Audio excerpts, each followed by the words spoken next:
Welcome to Silent Queen's Reckoning. I'm so glad you could join us today. Now let's dive right into the story. Chapter 1. The slap landed before the orchestra finished the first note.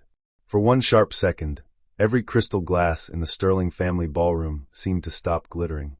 Madeline Pierce Sterling sat at the end of the long winter table with her face turned from the force of her husband's hand, her fingers still curled around a champagne flute that had already slipped sideways. The glass struck the marble floor and shattered beneath her chair. 70 people watched. Then 70 people remembered what money taught them. They looked away. A governor's wife studied the flowers. A retired judge adjusted his cufflinks. Two cousins whispered about the storm closing the mountain roads. At the head of the table, Beatrice Sterling, Madeline's mother-in-law, pressed her lips together as if the broken glass had offended her more than the blow. Madeline tasted blood. She did not lift a hand to wipe it. She was 38, a white American woman with pale skin, ash-blonde hair pinned low at her neck, and gray-blue eyes so steady that people often mistook her stillness for permission. Tonight she wore a simple black velvet gown, no diamonds, no family pearls, no borrowed signs of belonging. Across the table, Celia Whitford touched the emerald necklace at her throat. Madeline recognized it instantly. Her grandmother's emerald necklace. The necklace Madeline had been told was locked in the Sterling estate safe for insurance review. Celia wore it against a white satin dress, and an expression arranged somewhere between pity and triumph. Graham Sterling, Madeline's husband, stood beside her chair with his right hand still half raised. He was tall, white, handsome in the old New England way, with pale gray eyes and the kind of face magazines called patrician when they meant expensive. For a moment, panic broke through his anger. He had not planned to hit her so hard. Madeline could almost hear the future apology forming. "You embarrassed me. You pushed me. You made a scene." It was one moment. It meant nothing. But a hand across a wife's face in front of the family table meant exactly what the room allowed it to mean.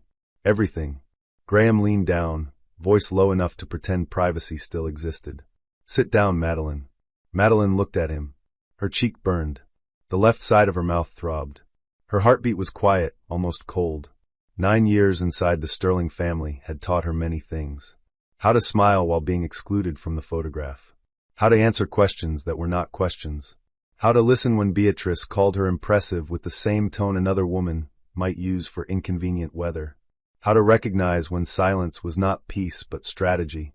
Tonight, she was finished with strategy that protected everyone except her. At the far end of the ballroom, a muted television hung above the limestone fireplace. Graham liked it there during family summits, tuned permanently to business news, so guests could see Sterling Global's stock ticker move across the bottom of the screen like a private hymn. Madeline's phone vibrated on the table. Once, twice, 3 times. She turned it over. A message from Elena Cruz. "Turn up the screen." Now. A second message appeared. "Your name is live." Madeline stared at the words. Then slowly she stood. The ballroom watched her the way people watch an injured woman only after deciding whether her pain will inconvenience dinner.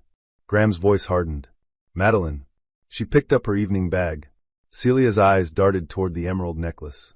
Madeline saw it.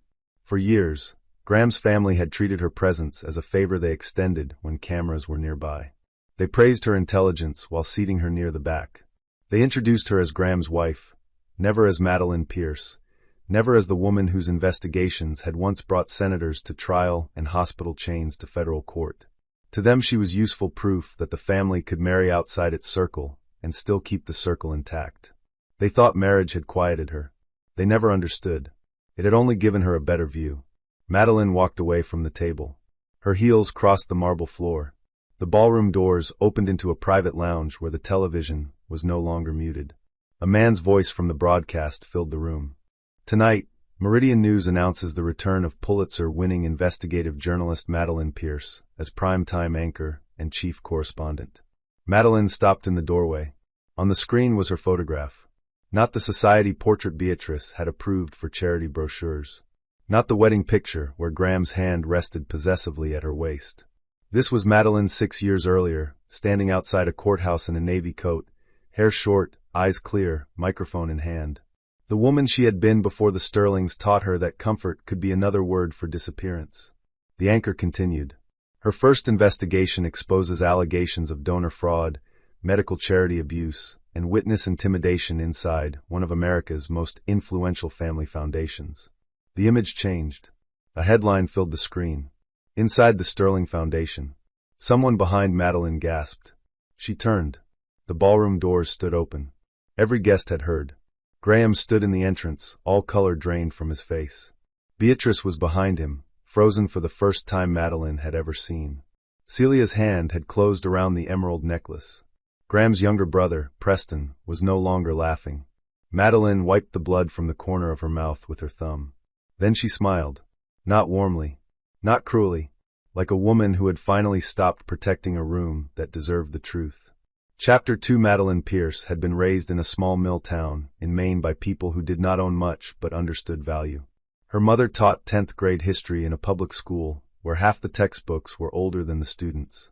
Her father repaired fishing boats in summer and snowplows in winter, and he knew every road that turned dangerous when money left town before the people did. Their house was narrow, warm, loud, and full of books from library sales and second-hand furniture her mother polished like inheritance. Madeline learned early that names mattered. Addresses mattered. Paper trails mattered. Who signed a form mattered. Who disappeared from a form mattered more. At 8, she asked why one neighborhood had new streetlights while another stayed dark. At 12, she wrote a letter to the county paper after her grandmother's clinic closed with 2 weeks' notice. At 17, she won a scholarship for an essay about public neglect wearing polite language. By 29, Madeline was the youngest national correspondent at Meridian News. She built her career on not flinching. She exposed a private prison contractor billing states for beds that did not exist. She uncovered a judge taking luxury trips paid through a nonprofit education fund. She reported from flood zones, court steps, hospital corridors, union halls, and church basements where people were tired of being interviewed by polished outsiders who left before the repair work began. Madeline did not leave quickly. That was why viewers trusted her. That was why powerful men feared her. That was why Graham Sterling noticed her. They met at a legal ethics forum in Washington. He was 33, newly promoted at Sterling Global, sent by his family to speak about responsible capital. Madeline had just moderated a panel so sharp that 2 lobbyists left before the cameras cut. Afterward, Graham approached with a glass of water, not wine. "You made half the room regret having email accounts," he said. Madeline took the water. "They should." He laughed. It was a good laugh then. Open. Unprotected. It reached his eyes before money had time to interfere. He asked her to dinner. She refused twice. The third time, he invited her to a small family-owned bistro near U Street and admitted he had chosen it because she once said expensive rooms made people confuse price with taste. Madeline laughed despite herself. Graham could be charming when charm was not yet a weapon. For the first 2 years, he seemed different from the world he came from. He listened when she spoke about policy. He read her articles before congratulating her on them. He met her parents without pretending not to notice the peeling paint on their porch or the old truck sitting on blocks beside the shed. He told her he hated how his family talked about ordinary people as markets, blocks, demographics, assets. Madeline believed him. That was the thing betrayal always stole first. Not love. Confidence in your own judgment. They married in a stone chapel on the Sterling property in Vermont. Beatrice wore dove gray and smiled for the photographers. Preston made a toast about Graham finally meeting a woman who could cross-examine him at breakfast. Everyone laughed. Madeline's mother squeezed her hand so tightly the ring pressed into her skin. "Are you sure?" her mother whispered before the ceremony. Madeline looked at Graham waiting at the altar. Yes. For a while, yes seemed true. Then the small corrections began. Beatrice suggested Madeline straighten her hair for the foundation portrait because soft waves photograph with more grace. Graham said his mother meant well. A donor asked Madeline if she planned to keep working after marriage or focus on being an asset to Graham's public life. Graham said the man was from another generation. At a family dinner, Preston joked that Madeline made the Sterlings look grounded without the inconvenience of actually knowing ordinary people. Graham said Preston had always been an idiot. But he said it later, in their bedroom, not at the table. Silence, Madeline learned, could be a delayed apology pretending to be loyalty. The first time she turned down an assignment because it conflicted with a Sterling Foundation gala, Graham said he appreciated her sacrifice. The 5th time he stopped noticing. When Meridian offered her a longer investigative contract that would require travel and legal risk, Beatrice invited her to tea. "You are brilliant, dear," Beatrice said, pouring Earl Grey into porcelain cups older than most museums. "But brilliance can become abrasive in a wife." Madeline stared at her. Beatrice smiled. "I only mean Graham needs calm around him. The world is already sharp enough." That evening, Graham asked Madeline whether she was tired of fighting all the time. "All the time?" she asked. "You know what I mean." She did. He meant work. He meant truth. He meant her. Chapter 3. Celia Whitford entered through the side door, the way the most dangerous people often do. She was 29, white, blonde, and glossy in a way that made cameras forgive her lack of substance. Her father owned 3 private surgical centers. Her mother sat on the boards of 2 museums and a children's charity that spent more on luncheons than grants. Celia had no formal role at first. She was invited to a Sterling Foundation planning retreat as a donor experience consultant, a title Madeline could not find in any official agenda. At the first luncheon, Celia sat 2 chairs from Graham and laughed too long at a story Madeline knew he had told badly. At the second, she touched his wrist while asking about a hospital wing project. At the third, she wore a gold bracelet Madeline had last seen in Graham's safe. When Madeline asked about it, Graham did not look up from his phone. "It is probably similar. It was engraved with his grandmother's initials." "That seems unlikely," Madeline said. His mouth tightened. "Are we really doing this?" "Doing what?" "Turning jewelry into testimony." The word testimony stayed with her. People used to admire Madeline for noticing details. Now her husband treated the same skill like a marital defect. Celia became impossible to miss. Foundation meetings, private dinners, Aspen planning calls, museum openings where she stood beside Graham while Beatrice introduced her to donors as fresh energy. Madeline did not need a photograph of them in bed. Affairs began long before beds. They began when a man let another woman disrespect his wife and enjoyed the room learning it was allowed. One night, Madeline came home from visiting her mother in Baltimore and found Celia in her kitchen, barefoot, wearing Graham's cashmere sweater, stirring honey into tea. "Oh," Celia said, looking over her shoulder. "You are back." "Not hello. Not Madeline. You are back." Graham appeared from the pantry with 2 mugs and a face too controlled to be innocent. "We were reviewing donor language for the pediatric wing," he said. "In my kitchen?" Celia lifted the spoon and smiled. "Your husband makes terrible tea." Madeline looked at Graham. He looked away first. Later, in their bedroom, he said she had embarrassed him. Madeline laughed once. "I embarrassed you? You made Celia uncomfortable." "Celia was barefoot in my house. She had been working all day." "So have I, Graham." His face cooled. "Yes, we all know you work." There it was. The resentment that had been growing under polished floors. From then on, the house became a crime scene without police tape. A blonde hair near the powder room sink. A lipstick mark on a glass Madeline never used. A receipt for a jewelry repair shop in Graham's jacket. Then the emerald necklace disappeared. Madeline searched every drawer, every travel pouch, every jewelry case. The necklace had been her grandmother Ruth's, bought piece by piece over 20 years from overtime pay and pawnshop bargains. It was not a sterling heirloom. It was not expensive enough for Beatrice to respect until Celia wore it. When Madeline asked Graham, he said the estate insurance team had taken it for appraisal. "Which team?" He sighed. "Madeline. Which team? You are exhausting when you are like this." "Like what?" "Suspicious of everyone." Madeline looked at him. "No," she said. "Not everyone." The following week, Elena Cruz called. Elena had produced Madeline's best investigations at Meridian. She was Puerto Rican, Bronx-raised, brilliant, blunt, and allergic to wealthy families who called corruption tradition. "I need to ask you something," Elena said. "If you are calling about the anchor job, I already told Meridian no." "You told old Meridian no. New Meridian is different. We want you back with full legal support and editorial control." Madeline stood in her study, staring at an empty velvet necklace case. "I am not ready." Elena's silence said what words did not. Then she said, "Are you not ready? Or are the Sterlings more comfortable when you think you are not ready?" Madeline closed the case. Elena continued. "I also have a file." "On what?" "The Sterling Foundation." Madeline's fingers stilled. Elena's voice lowered. "Pediatric cancer grants. Disaster relief funds. Donor-advised accounts. Shell vendors. If half of what I have is real, your in-laws are laundering reputation through sick children." Madeline looked toward the closed study door. "And Graham? He appears in the emails." Madeline did not speak for a long moment. Elena said softly, "If I send it, can you read it as a journalist before you read it as a wife?"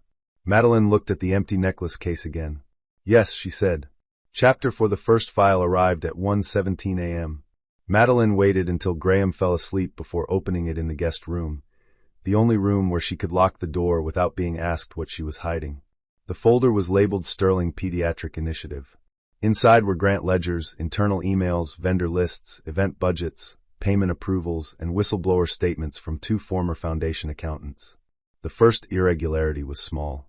A transportation grant to rural cancer patients reduced by 30% after administrative review, though the donor report claimed full distribution. The second was worse. A scholarship fund for children of deceased patients billed for communications consulting, luxury hotel blocks, and donor sentiment mapping. The third made Madeline sit back. Celia Whitford's company. Whitford Philanthropic Image. Monthly retainer, $40,000. Additional event strategy, $92,000. Donor hospitality expenses, $180,000. Jewelry and wardrobe styling for foundation public representatives, $47,000. Madeline stopped breathing. The emerald necklace had not been stolen for romance. It had been folded into fraud. She read until dawn. By sunrise, she had a timeline. By the end of the week, she had a case. The pattern was elegant in the way rock can be elegant when covered by marble. Money entered the foundation through grief.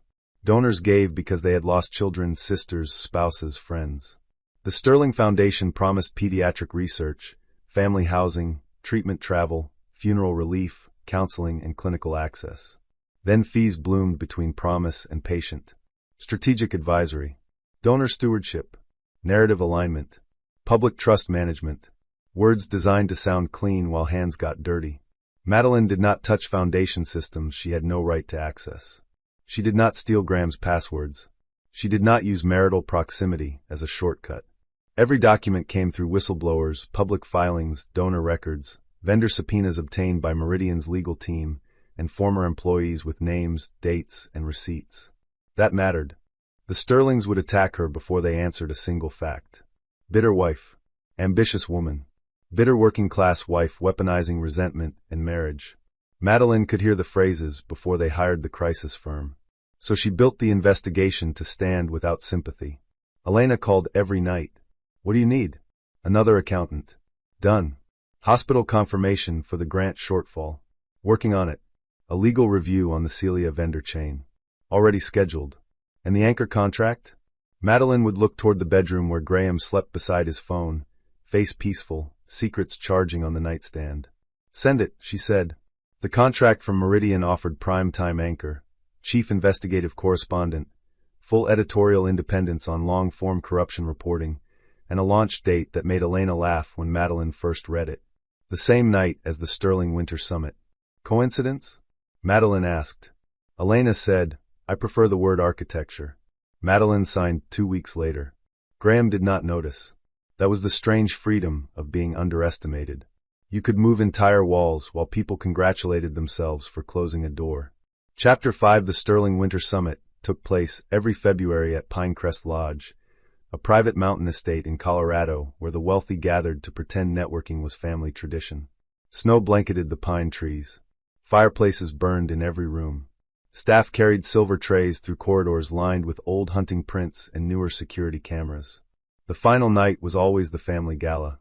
70 invited guests. No press inside. No public microphones. Only donors, politicians, judges, hospital executives, foundation partners, and relatives who understood that the most important business often happened after dessert. Madeline arrived in black velvet with no jewelry except small gold hoops her mother had given her at college graduation. Beatrice looked her over in the foyer. "No necklace tonight?" Madeline smiled. "It is being appraised, apparently." Beatrice's face did not move, but her eyes did. Graham appeared beside them. "Ellie, not tonight." Madeline turned to him. "Did you just call me Ellie?" He blinked. That was Celia's mistake. Her friends called her Ellie. Madeline's name had never been shortened by anyone who loved her. Graham recovered. "I said honey." "No," Madeline said. "You did not." Beatrice's tone sharpened. "We have guests." "You always do." Madeline walked into the ballroom before either could answer. Celia was already there. White satin dress. Blonde hair swept over one shoulder. Emerald necklace bright against her throat. Madeline's grandmother Ruth had worn that necklace to church every Easter after Madeline's grandfather died.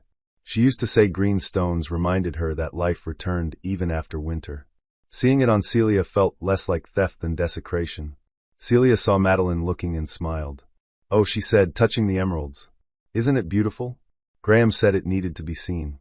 Madeline stepped closer. "It belonged to my grandmother." Celia widened her eyes. "Did it?" "Beatrice told me it was from the family collection." The family collection. Madeline almost admired the phrase. It turned theft into curation. Graham arrived too quickly. "Madeline, please." "Please what?" "Do not make this uncomfortable." Celia's smile deepened. Madeline looked at the two of them. Graham's hand hovered near Celia's back, not touching, but close enough to tell the room where it belonged when no one was watching. The dinner bell rang. At the long mahogany table, Madeline found her name card near the end. Celia's card sat beside Graham. Beatrice sat at the head in pearl gray silk, satisfied as a queen who had arranged the battlefield by seating chart. Preston leaned toward Madeline as she took her chair. "At least they did not put you with the children's table." Madeline looked at him. The children would have better manners. His smile faded. Dinner began with speeches. Beatrice welcomed donors. Graham spoke about legacy. Preston described innovation with the confidence of a man who had never built anything except exit routes from consequences. Celia gave a small toast to compassion, one hand resting lightly on the emerald necklace. Madeline listened. Under the table, her phone remained face down. Meridian would air in 27 minutes. Elena had sent one message before dinner. "Ready when you are." Madeline had replied. "Air it on schedule." At dessert, Beatrice turned the conversation toward the Foundation's upcoming hospital partnership. Graham praised Celia's donor strategy. Celia lowered her eyes modestly. Then Beatrice said, "Madeline, perhaps you can help us with the language. You were always good at making difficult subjects sound emotional for television." A few guests chuckled. Madeline lifted her water glass. "I prefer making difficult subjects accurate." Preston groaned. "Here we go." Graham murmured Madeline. She looked down the table at Celia. "Start with the necklace. It is inaccurate to call stolen property a styling choice." The room stopped. Celia's face flushed. Beatrice set down her fork. "That is a serious accusation." "Yes." Graham leaned close. "Stop."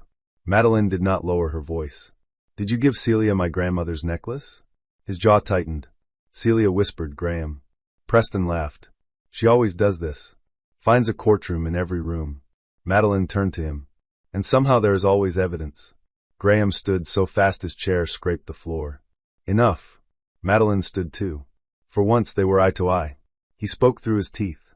"You will not humiliate this family because you cannot control your jealousy." Jealousy, Madeline thought, was such a small word for the theft of a life. She said, "If your family is humiliated by the truth, Graham, that is not my jealousy. That is your accounting." His hand moved before the sentence finished. The sound cracked across the ballroom. The glass fell. The room froze. And then, exactly on schedule, Madeline's phone began to vibrate. Chapter 6. For a moment, Graham seemed more shocked by the silence than by what he had done. Madeline saw his face rearrange itself in real time. Rage retreating. Fear stepping forward. Calculation arriving late and poorly dressed. He lowered his hand. "Madeline," he whispered. She did not answer. Beatrice's eyes moved around the table, measuring witnesses, alliances, exits. Preston's smirk had vanished. Celia sat very still, one hand at the necklace, the emeralds rising and falling with her breath. Madeline's phone vibrated again. She turned it over. "Elena, turn up the screen. Now." Then another message. "Your name is live." Madeline rose from her chair. Graham's voice snapped low. "Sit down." No one laughed this time. Madeline picked up her evening bag and walked out of the ballroom. Each step felt separate from the pain in her face. She crossed the foyer and entered the private lounge where the television was mounted above a cabinet of imported whiskey. The screen showed Meridian News. The sound was already on. A temporary anchor looked into the camera. Tonight, Meridian News announces the return of Pulitzer-winning investigative journalist Madeline Pierce as primetime anchor and chief correspondent.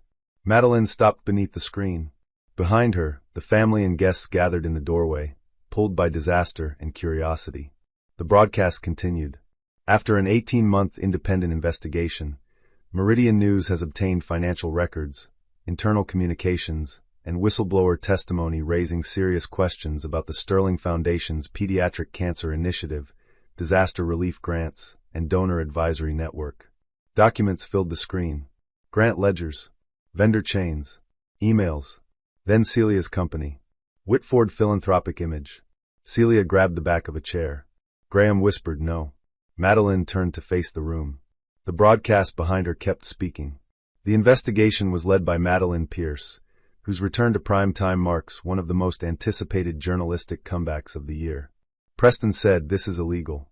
From the television, Elena's voice answered in a pre-recorded segment. All records shown in this report were verified by Meridian Legal, outside forensic accountants, former federal investigators, and documented sources with direct knowledge of Foundation operations. A retired federal judge near the back removed his glasses. A donor stepped away from Beatrice. The governor's wife, who had ignored the slap, now stared at Madeline's bruised cheek with guilt arriving too late to be useful. Graham grabbed the remote from a side table and pressed buttons wildly. The channel did not change. The Lodge media system had been locked for Sterling presentations. Madeline knew because Graham once asked her to fix it 5 minutes before a donor luncheon.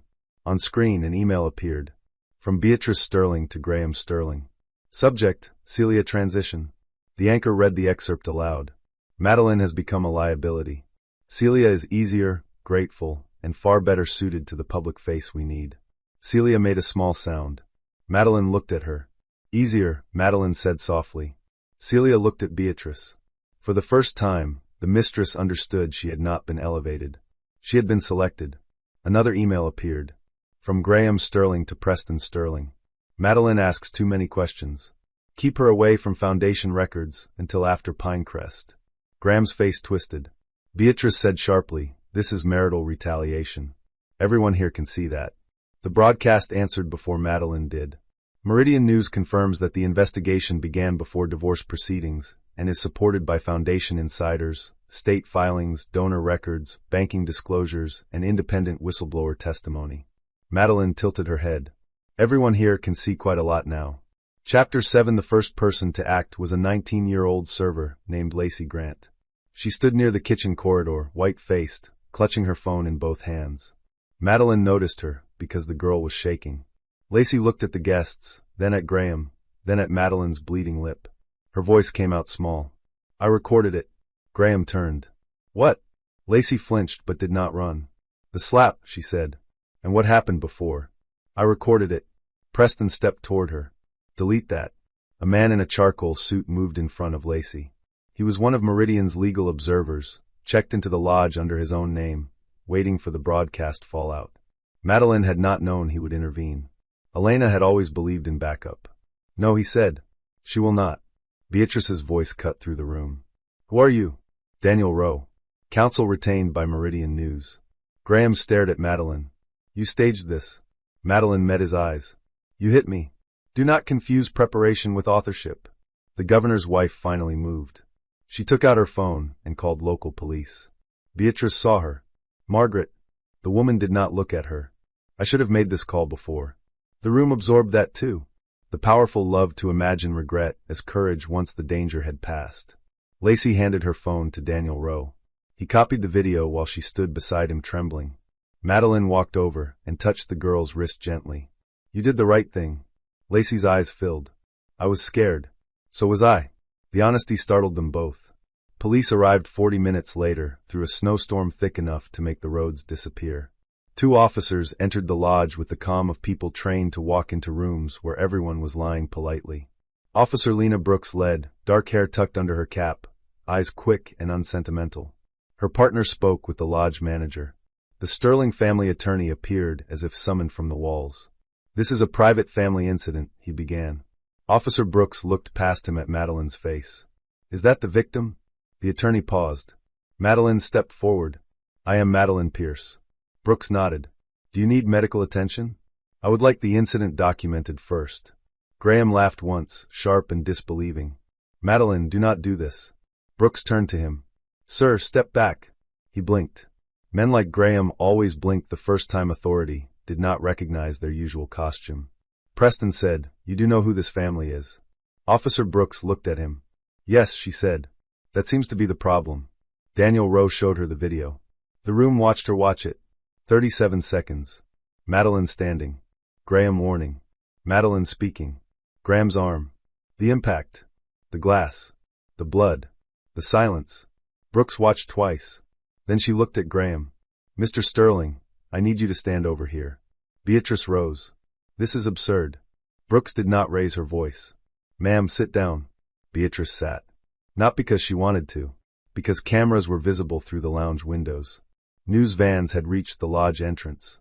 Reporters stood in the snow with microphones and long lenses. The family that had built its power on controlling rooms had forgotten that the room had walls of glass. Graham's face had gone gray. You cannot arrest me in front of my family. Madeline looked at him. You hit me in front of them. Brooks placed a hand on his arm. The moment the cuffs appeared, Celia began to cry. Beatrice whispered, Graham. Preston looked furious and suddenly useless. As Officer Brooks read Graham his rights, the television behind them continued airing Madeline's investigation. Payment trails crawled across the screen. Donor interviews played. A former Foundation accountant described pressure to falsify reports. The Sterling Empire did not explode. It began to crack, line by line, fact by fact. That was worse. Explosions could be framed as accidents. Cracks proved the structure had been rotten. Chapter 8 by morning, the video was everywhere. The slap. The emerald necklace. Madeline's name appearing on live television. Graham Sterling being led through the lodge foyer, while reporters shouted questions through glass doors bright with snow. The internet did what it always did. It simplified, amplified, judged, distorted, and occasionally understood. But the legal consequences moved more quietly. The State Attorney General announced a review of the Sterling Foundation. 3 major donors suspended partnerships. 2 hospitals requested audits of past grants. A cancer research center froze the naming ceremony for a new family housing wing. A senator's office issued a statement expressing concern, which was political language for stepping away from a burning house without admitting you smelled smoke earlier. Beatrice released a statement at noon. The Sterling family is committed to transparency, compassion, and healing during a painful private matter. Madeline read it in Elena's hotel room, while an ice pack rested against her cheek. Private, Elena said, pacing near the window. They love that word. They hit you in public, steal in public, fundraise in public, then ask for privacy when consequences arrive. Madeline set the phone down. The swelling had darkened under her left eye. Her lip had split. Her body ached in places she had not noticed the night before. Shock was like winter clothing. It kept you from feeling the full cold until you came indoors. Elena stopped pacing. Do you want to postpone Monday? Monday was Madeline's first live broadcast from the Meridian primetime desk. No. Madeline. No. Elena studied her. You do not owe anyone proof of strength. I know. Do you? Madeline looked at the screen where news clips replayed without sound. Graham's bowed head. Beatrice's diamond profile. Celia's hand at the emerald necklace. Herself, standing still with blood at her mouth. I am not going on air to prove I survived him, she said. I am going on air because the story is bigger than him. Elena's face softened. Good answer, she said. Annoyingly noble. Terrible for my blood pressure. The divorce filing went out that afternoon. So did the protective order. So did the civil demand for return of Madeline's property, including the emerald necklace, several missing jewelry pieces, and documentation of any foundation funds used to purchase, repair, transport, insure, or style them. Celia's attorney called first. She wants to return the necklace voluntarily, Vivian Price said. Vivian was Madeline's divorce lawyer, a white woman in her 50s with silver hair, rimless glasses, and the cold patience of someone who had spent 30 years watching rich men confuse panic with innocence. Madeline was sitting in a small conference room at Meridian's Denver bureau. Voluntarily, Madeline repeated. That is the word they chose. Did she know where it came from? Vivian's pause answered before she did. Her position is that Graham represented it as a family piece. It was a family piece. Madeline, not his family. Vivian's mouth twitched. I will write that in more expensive language. Chapter 9. Celia Whitford folded first. Madeline had expected Preston. He was loud, careless, and weak under pressure. But Celia had fewer protections than the Sterling bloodline, and more paperwork connecting her to money. 3 days after Pinecrest, Celia's attorney delivered the emerald necklace, 2 bracelets, a pair of diamond studs, and a signed statement claiming she had been misled about both Graham's marriage and the source of foundation payments. Madeline read the statement once. Then she read Celia's private messages attached in the cooperation packet. Graham says Madeline is too proud to make a scene. Beatrice thinks I can soften the donor room after the transition. If Madeline objects, we frame it as jealousy. She is sensitive about being excluded. Another message, sent to a friend after a foundation gala. She looked so angry when she saw the necklace. I almost felt bad. Almost. Madeline placed the pages on Vivian's desk. Vivian removed her glasses. Almost as doing a lot of work. Celia's public image collapsed within a week. Brands deleted photographs. A museum board postponed her advisory appointment. The private clinics connected to her father issued a statement emphasizing independence from her consulting firm. Her friends, who had once appeared in every charity photo, disappeared with the discipline of smoke. Madeline did not celebrate. Celia had harmed her, but Celia had also revealed something useful. The Sterlings did not corrupt people alone. They recruited whatever weakness stood near them. Vanity, greed, fear, ambition, prejudice, hunger for belonging. Then they called the result loyalty. Preston tried arrogance first. He went on a financial podcast and called the investigation a domestic spectacle dressed as journalism. By evening, Meridian aired a supplemental report showing Preston's emails pressuring a former accountant to revise grant language. The podcast deleted the episode. Preston resigned from the Sterling Foundation board the next morning to spend time with family, though his family seemed to be avoiding him. Beatrice lasted 6 weeks. She held meetings, released statements, hired a crisis firm, and tried to persuade donors that the foundation's mission should not suffer because of administrative mistakes. But whistleblowers kept emerging. Former staff, former grant recipients. A hospital social worker who had spent 2 years begging for transportation funds the foundation had already advertised as distributed. Finally, Beatrice stepped down. Her resignation letter was elegant and empty. Madeline read it twice, looking for a sentence that resembled accountability. There was none. Graham's criminal case moved slowly. The domestic assault charge was simple. The financial case was not. His lawyers argued separation between personal misconduct and foundation operations. Prosecutors asked better questions. Why had Graham approved Celia's vendor payments? Why had he signed off on donor reports that overstated patient assistance? Why had he warned Preston to keep Madeline away from records until after Pinecrest? His answers, according to Vivian, became less confident each time. Madeline did not attend every hearing. She attended the ones that mattered. At the first protective order hearing, Graham looked at her across the courtroom with eyes full of practiced sorrow. "Madeline," he said during a break, "please. I never wanted that night to happen." Madeline looked at the bruise fading along his own knuckles. "Neither did I. I lost control." "No," she said. "You used the control you thought you had." His face tightened. "I loved you." Madeline felt the sentence pass through the old wound and find nothing alive enough to hold it. "Maybe," she said, "but you loved obedience more." Then she walked back to Vivian. Chapter 10. The divorce meeting took place in a conference room with no windows. Madeline preferred it that way. Windows gave people things to stare through when they wanted to avoid facts. This room had a table, 6 chairs, a pitcher of water, a box of tissues no one touched, and a wall clock that made each second feel expensive. Graham arrived with 2 attorneys and the face of a man trying to look humbled without surrendering advantage. His left cheek was unshaven. His suit was dark and immaculate. He had learned from childhood that if a Sterling appeared properly dressed, half the room would assume the damage could not be serious. Madeline sat across from him in a navy suit. Vivian Price sat to her right with a binder thick enough to discourage hope. Graham looked at Madeline's face first. The bruise had faded to yellow along her cheekbone. The split in her lip was almost gone. She noticed his eyes catch there, then move away. "I am glad you are healing," he said. Madeline folded her hands. "Are you?" His attorney cleared his throat. Vivian opened the binder. "We are here to address 3 categories," she said. "Marital dissolution, protective restrictions, and property restitution." Graham leaned back. "Property restitution?" Vivian did not look up.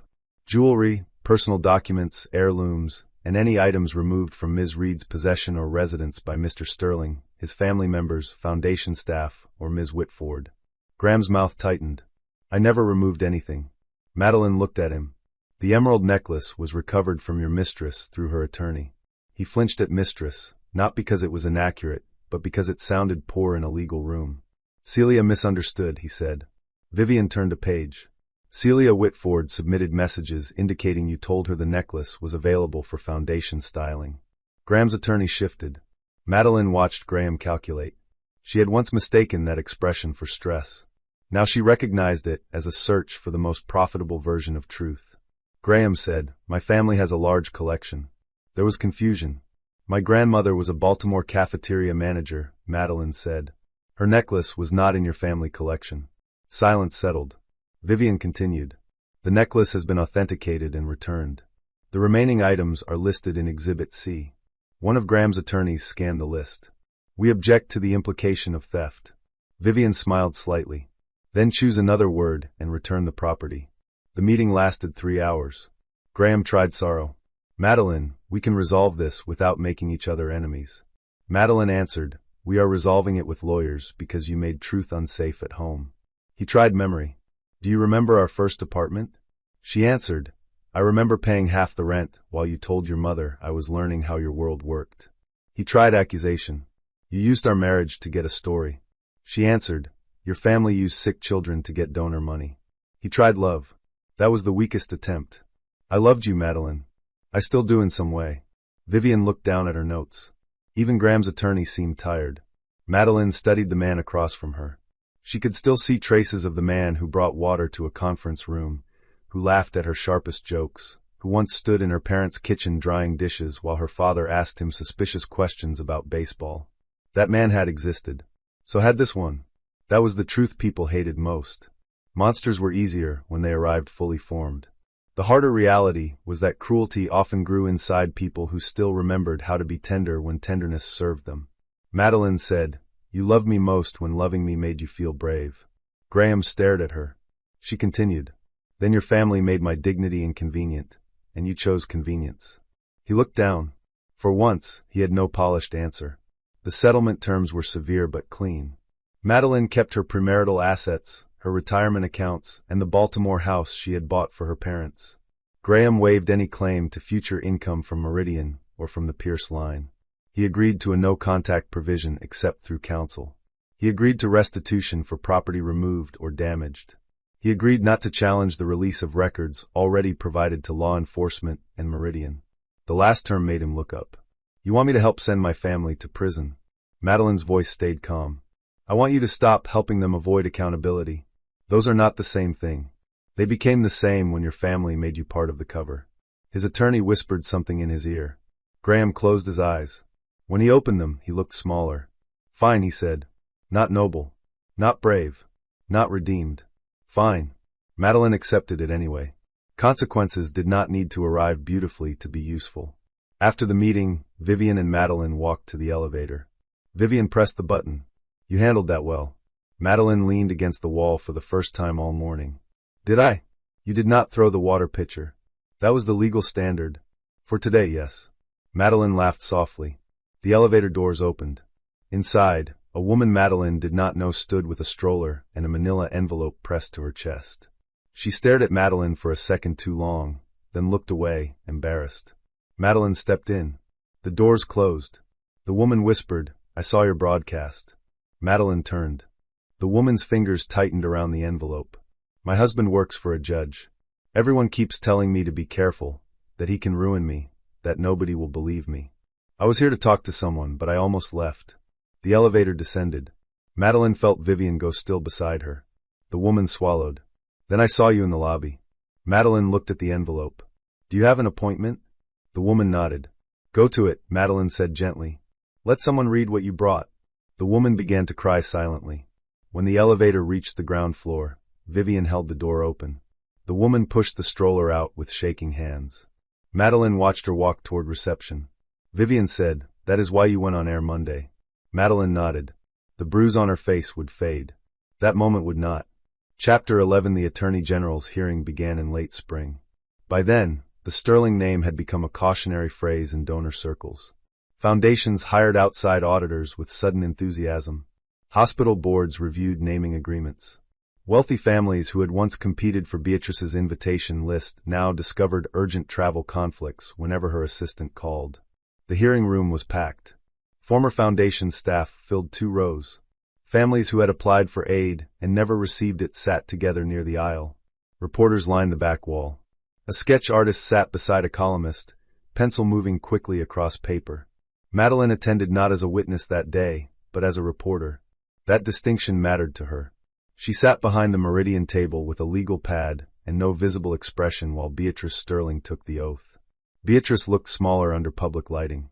Still elegant. Still white-haired and diamond-pinned. But without her ballroom, without seating charts and inherited portraits, she was simply a woman being asked why money meant for children had passed through shell vendors before reaching anyone in need. The first hour was procedural. The second was surgical. An assistant attorney general displayed a donor brochure showing a smiling child in a knit cap beneath the words, "Every dollar goes directly to care." Then she displayed internal records, showing that less than 40 cents of each restricted dollar had reached direct patient support in the prior fiscal year. Beatrice said the language was aspirational. A mother in the 3rd row made a sound that was almost a sob. Madeline looked down at her notes, then back up.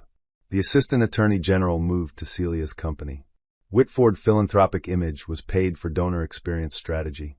What did that mean? Beatrice adjusted her glasses. Donors require thoughtful engagement. The attorney displayed a photograph of Celia at a foundation gala wearing Madeline's emerald necklace. Would jewelry purchased, transported, repaired, or styled through foundation-related funds fall under donor engagement? Beatrice's mouth tightened. Graham sat behind his attorneys 2 rows away. He stared at the table. Celia testified the next day. She wore a navy dress, no jewelry, and the frightened poise of a woman discovering that beauty did not cross-examine well. Her answers were careful at first. Then prosecutors introduced the messages. If Madeline objects, we frame it as jealousy. Celia read the line aloud because the attorney asked her to. Her voice broke on jealousy. Madeline felt nothing dramatic. Not satisfaction. Not pity. Only a quiet recognition that cruelty sounded less impressive when repeated under oath. Graham testified on day 4. That was the first time Madeline saw him tell the truth, without trying to make it useful. Yes, he had approved payments. Yes, he knew Celia's role was personally conflicted. Yes, he had warned Preston not to give Madeline access to foundation records. Yes, he understood donor reports overstated direct aid. Why did you allow that? The attorney asked. Graham sat very still. Because everyone did, he said. The answer was terrible. It was also honest. Madeline wrote it down. Because everyone did. That was how rooms became dangerous. Not only through villains, but through culture. Through families where no one stopped the first small theft, the first cruel joke, the first exclusion, the first lie told for image. Through people who did wrong, and people who found it more comfortable to call wrong complicated. After the hearing, Madeline filed her report from the courthouse steps. She did not mention Graham except where facts required it. She did not say my husband. She did not say the man who hit me. She said Graham Sterling, former foundation executive. Names mattered. So did distance. That night, Elena found her in the studio kitchen heating soup in a paper bowl. You know you can go home, Elena said. Madeline looked at the microwave. I know. Are you avoiding the apartment? Maybe. The apartment was new. Sunlit, high enough above the city that traffic became a low ocean sound. Madeline had chosen it because no Sterling had ever entered it. No portraits. No inherited silver. No rooms where she had once rehearsed conversations that never went well. Still, some evenings she found herself staying at the studio too late, because going home meant sitting alone with a freedom she had wanted and did not yet fully know how to inhabit. Elena leaned against the counter. Freedom can echo at first. Madeline looked at her. Elena shrugged. What? I contain multitudes. Madeline smiled. That weekend, she invited her parents to visit. Her mother walked through the apartment slowly, touching nothing, approving everything with suspicious restraint. Her father stood by the window and looked down at the city. This is all yours? He asked. Madeline nodded. Lee says so. He turned, eyes bright. Good. Her mother unpacked a cloth bag and pulled out a framed photograph of Madeline's grandmother Ruth wearing the emerald necklace at church, laughing at something outside the frame. I thought you should have this here, her mother said. Madeline took the photograph. For a moment, the necklace on Ruth's throat and the necklace on Celia's throat existed together in Madeline's mind. Then the older image pushed the other away. This was what restoration did. It did not erase the violation. It returned the object to its true story. Madeline placed the photograph on the bookshelf beside her awards, not behind them. Her mother watched her. "You came back to yourself, baby." Madeline swallowed. "I am trying." Her mother touched her cheek, careful of the place where the bruise had been. Trying counts. Chapter 12 Summer arrived with heat rising from sidewalks and court filings. The Sterling Foundation entered a supervised dissolution and transfer process. Its legitimate programs were moved under independent nonprofit administration. Donor funds that could be traced were redirected. Families who had been denied travel support received late payments, though late was a word too small for parents who had missed treatments, funerals, and last chances. Madeline reported each development with precision. She never used the story as a personal diary. But the public knew. Viewers could see the restraint. They could hear it in the way she said Sterling Foundation without swallowing the name. At the network, younger reporters began seeking her out. A production assistant asked how to handle a source who kept trying to flirt instead of answer questions. A junior correspondent asked whether anger made reporting less objective. Madeline told her, "Anger can blur facts if you let it drive. But anger can also tell you where to look. Let it point, then make evidence walk." The line traveled through the newsroom faster than official training materials. Meridian put it on a mug. Madeline hated the mug. Elena bought 6. The Pierce line grew faster than anyone expected. Lawyers volunteered. Therapists offered sliding scale hours. A retired banker ran financial literacy clinics. Lacey Grant, now studying social work, interned during winter break and organized files with the same courage she had shown in the lodge hallway. One afternoon, Lacey found Madeline in the fund's small office reviewing grant applications. "Can I ask you something?" Lacey said. "Always. Did you know that night would become all this?" Madeline looked around the office. 2 desks. A donated printer. Legal pamphlets stacked in cardboard boxes. A whiteboard full of names and deadlines. "No." Lacey sat in the chair across from her. "Were you afraid it would only become gossip?" "Yes." "What made it different?" Madeline considered the question. For a while, only the hum of the printer filled the room. Then she said, "We gave people somewhere to put the recognition." Lacey frowned. Madeline leaned back. "A scandal makes people stare. A structure lets them act. The broadcast made people look. The fund gives them a number to call, a lawyer to meet, a plan to follow. If you expose harm but build no door, people stay trapped in the room with the truth." Lacey was quiet. Then she said, "I want to build doors." Madeline smiled. "Good. We need more doors." That evening, Madeline went home before sunset. The apartment was warm with amber light. She changed into soft clothes, made tea, and stood in front of the bookshelf where Ruth's photograph sat beside the restored emerald necklace in a glass case. She did not wear the necklace often, not because it hurt too much, because it belonged first to memory, not display. Her phone buzzed. A message from Vivian. Final decree entered. "You are officially divorced." Madeline read it once. Then again. Officially divorced. The words did not create the feeling she expected. No dramatic flood. No victorious music. Just a loosening in her chest, as if a hand she had stopped noticing had finally opened. Elena texted 30 seconds later. "Do not sit alone being dignified. I am bringing dinner." Madeline replied. "Bring the spicy noodles." Elena sent back. "Obviously." Madeline laughed. The apartment filled gradually that night. Elena arrived with food. Madeline's parents called on speaker. Lacey sent too many heart emojis.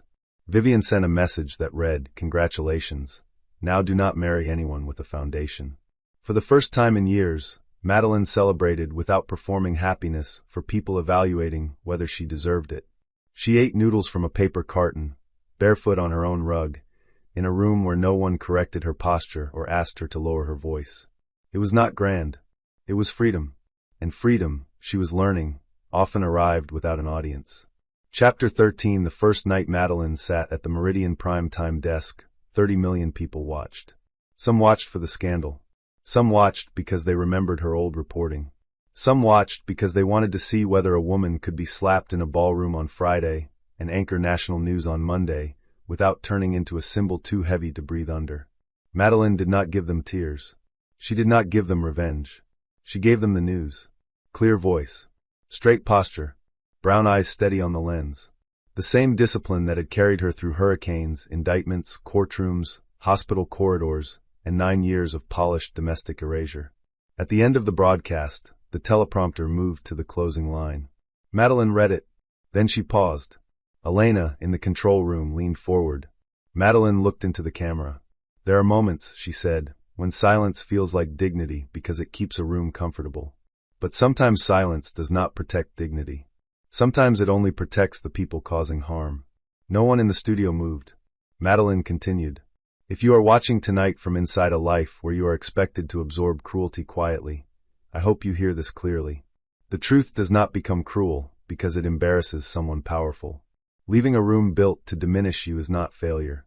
It is evidence that you finally understand your own size." The red light stayed on. Her voice softened. "Good night." The broadcast cut to commercial. In the control room, Elena wiped her eyes and pretended to study ratings. The ratings broke records. But what mattered more arrived later. Emails, letters, calls. Women wrote from kitchens, offices, shelters, guest rooms, parked cars. Men wrote too.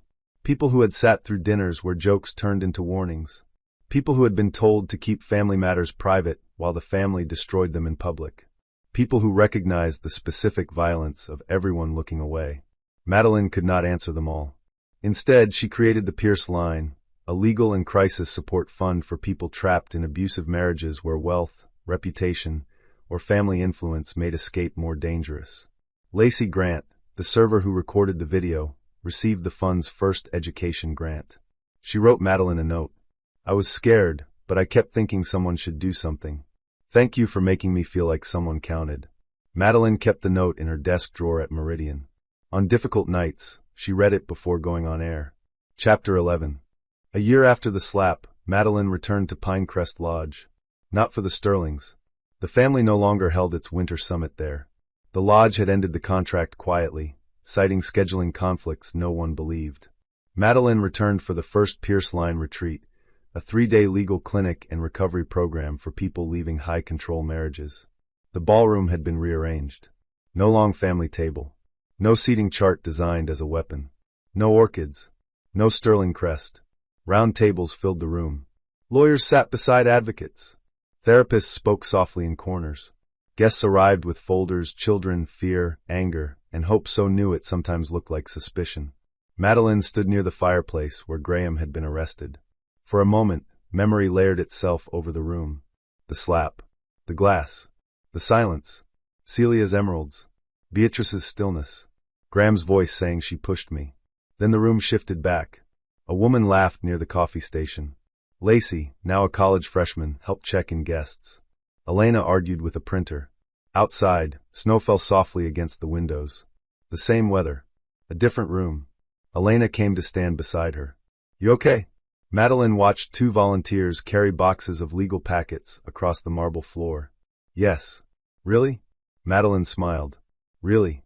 That evening, she gave a short speech. No cameras were allowed. No press. No donor wall. Just the people in the room and the people there to help them. "I used to think survival meant staying composed while other people mistreated me," Madeline said. "I thought if I could remain calm enough, graceful enough, useful enough, no one could say I had failed." Several women looked down. They knew. Madeline continued. "But there is a kind of composure that becomes a cage. There is a kind of grace that teaches cruel people they can keep going. I do not regret my silence when it was the only tool I had. I honor the woman who used it to survive. But I will not confuse survival with freedom." Her throat tightened. She let it. For anyone here who has been told that speaking will ruin a family, damage a name, destroy a legacy, or embarrass someone important, I want to say this. A legacy that depends on your silence deserves to be questioned. A family that requires your disappearance is not protecting love. It is protecting power. No applause came at first. Just quiet. The good kind. The kind where words land deeply enough that people need a moment before responding. Then Lacey began to clap. Others joined. Madeline looked around the ballroom and understood something she had not known a year ago. The opposite of humiliation was not public victory. It was ownership. Of the story. Of the room. Of the self. Chapter 12. Later that night, after the retreat dinner, Madeline walked outside alone. Snow fell over the mountain, soft and endless. Her breath clouded in the cold air. The lodge glowed behind her. Her phone buzzed. A message from an unknown number. Graham, I watched your broadcast tonight. I am sorry for what I made you carry. Madeline stared at the words. A year ago, she would have searched them for meaning. Now she simply recognized them as late. She typed one sentence. Carry your own truth now. Then she blocked the number. Not because she hated him. Because she did not. Hatred kept a chair for him in her life, and she had no chairs left for men who needed her small. Madeline slipped the phone into her coat pocket and looked up at the dark mountain. For 9 years, the Sterlings had treated her like a woman temporarily permitted to stand near inherited power. They never understood. She had never needed permission. She had only needed to stop asking the wrong room to see her. The snow kept falling. Behind her, the ballroom was full of people learning that silence was not the rent they owed for survival. Ahead of her, the path down the mountain was white, clear, and entirely her own. Madeline walked forward, not as Graham Sterling's wife, not as the woman who had been slapped in front of 70 witnesses, not as the headline people tried to simplify. She walked as Madeline Pierce, reporter, survivor, witness, and author of her own life. The room that once looked away from her had become the room where others found their voices. That was not revenge. That was restoration. And restoration, Madeline had learned, was quieter than applause but stronger than any dynasty built on silence. If you enjoy stories about betrayal, hidden truth, public reversals, and women who reclaim their power with dignity, subscribe for more emotional revenge stories and identity reveal twists.